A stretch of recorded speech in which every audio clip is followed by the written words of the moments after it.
इधर पीएम नरेंद्र मोदी ने दिल्ली में बीजेपी ऑफिस के नए आवासीय परिसर के उद्घाटन के दौरान विपक्षी पार्टियों पर जमकर हमला बोला और भ्रष्टाचार के मामलों में फंसे विपक्ष के नेताओं पर निशाना साधा। पीएम ने कहा कि कार्रवाई होने पर वो लोग जांच एजेंसियों पर हमला करते हैं।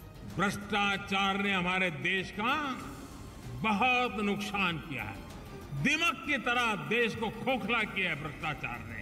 पीएम ने कहा कि भ्रष्टाचार में लिप्त नेता एक साथ एक मंच पर आ रहे हैं और कुछ दलों ने मिलकर भ्रष्टाचारी बचाओ अभियान छेड़ा हुआ है, लेकिन पीएम मोदी ने साफ कर दिया कि सरकार किसी भी भ्रष्टाचारी को बख्शेगी नहीं।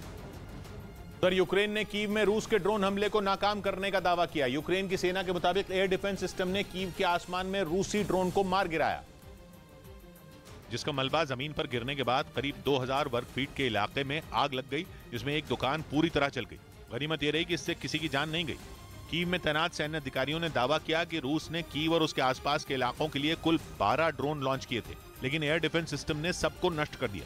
यूक्रेन की सेना के मुताबिक रूस की ओर से लॉन्च किए गए ड्रोन ईरान में बनाए गए शाहिद ड्रोन थे।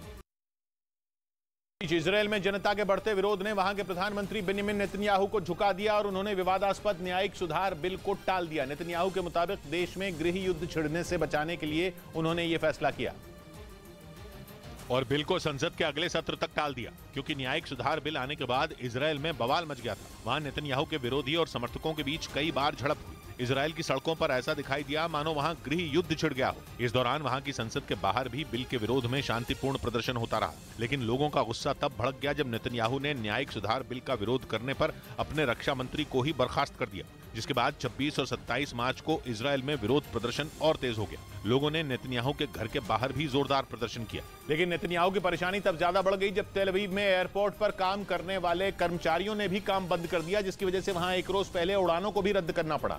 इसके साथ ही इजरायल में टीचर और डॉक्टरों ने भी बिल के खिलाफ आंदोलन शुरू कर दिया, क्योंकि नेतन्याहू के विरोध में सड़कों पर उतरे लोगों ने इस बिल को लोकतंत्र का गला घोंटने वाला बता दिया। वहां लोगों ने आरोप लगाया कि नेतन्याहू भ्रष्टाचार के केस से बचने के लिए ऐसा कर रहे हैं, क्योंकि न्यायिक सुधार बिल के आने के बाद इजरायली संसद को सुप्रीम कोर्ट के फैसलों को पलटने का अधिकार मिल जाता। साथ ही सरकार को जजों की नियुक्ति में दखल देने की ताकत भी होती।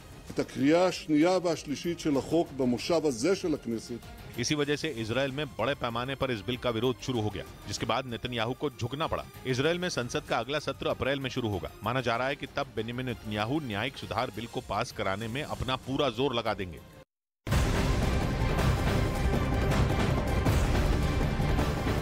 देश में एक बार फिर से कोरोना के मामलों में इजाफा देखने को मिल रहा है। दिल्ली और मुंबई में कोरोना के केस बढ़ने के बाद वहां सभी अस्पतालों को अलर्ट पर रहने को कहा गया है।